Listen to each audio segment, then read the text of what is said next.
सहारा fraud में BJP शामिल। भारत से उर्मिला गुप्ता का नमस्कार। भाइयों और बहनों, बीजेपी का पूरा हस्तक्षेप है सहारा को बचाने में, और बीजेपी ये कहती है कि हमें कमीशन देते रहिए और आप जितना चाहे उतना फ्रॉड करते रहिए। तो सहारा खुलेआम फ्रॉड कर रही है। अभी भोपाल की जमीन जो 200 करोड़ की थी वो 50 करोड़ में ही सेल कर दी। क्यों कर दी? क्योंकि वो उनकी खुद के पैसों की मेहनत की पैसों की कमाई से ली गई जमीन नहीं थी। वो जनता जो दर दर की ठोकर खा रही है उनके पैसों से वो ली हुई जमीन थी, इसलिए औने पौने दामों में उन्होंने बेच दी। लेकिन जो भी खरीदार हैं वो अपने कान खोल के सुन ले कि सहारा तो अपना छुटकारा पा रही है और वो पालेगी, लेकिन आप फंस जाओगे क्योंकि जनता ने सुप्रीम कोर्ट में केस डाल रखा है।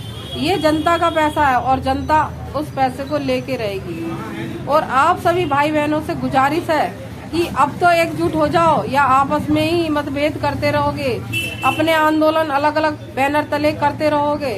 क्या आपके अलग अलग आंदोलन करने से या अलग अलग लड़ने से झगड़ने से आपका पैसा मिल जाएगा? ये देखिए, सुप्रीम कोर्ट में केस डालने के बाद भी ये बीजेपी सरकार सहारा को बचा रही है और हर तरह से उसकी मदद कर रही है उनकी संपत्तियों को बेचने में।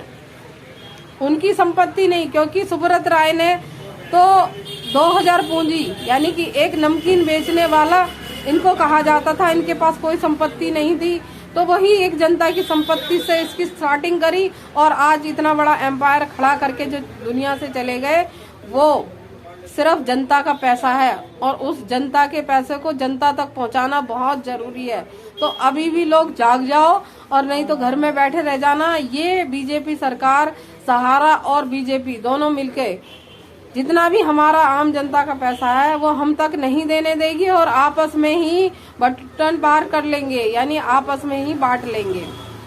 और जब से ये बीजेपी सरकार आई है तभी से सहारा को बचा रही है कि आप जो चाहे कुकर्म करते रहिए, मैं आपके साथ हूँ। और बहुत सारे जो चाटुकार हैं जो निकल के आते हैं और बड़ी बड़ी बातें करते हैं कि आ जाइए, आज भी पोर्टल पे ये हो रहा है, आज भी पोर्टल पे वो हो रहा है, तो उन गैरतमंद लोगों से मैं पूछना चाहती हूँ कि अब ये 200 करोड़ की जो संपत्ति थी वो 50 करोड़ में कैसे बिक गई?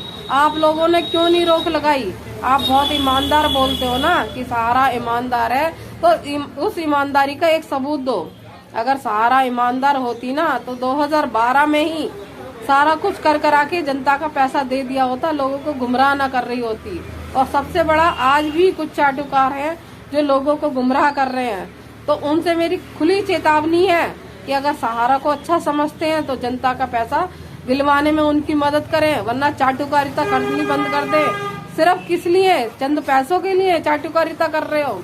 किस लिए कर रहे हो? ये तो भूल जाओ कि तुम्हारे ऑफिस फिर दोबारा से खुलेंगे, अन्यथा आप खोलने की तो बात दूर रहे कि आप कुछ भी नहीं कर पाओगे, सिर्फ बोलते रह जाओगे। और बोल बोल के ही जनता को बेवकूफ बना के आप लोगों ने सिर्फ अपनी कमाई की है, जनता को तो एक गुमराह किया है और गुमराह करते आए हो।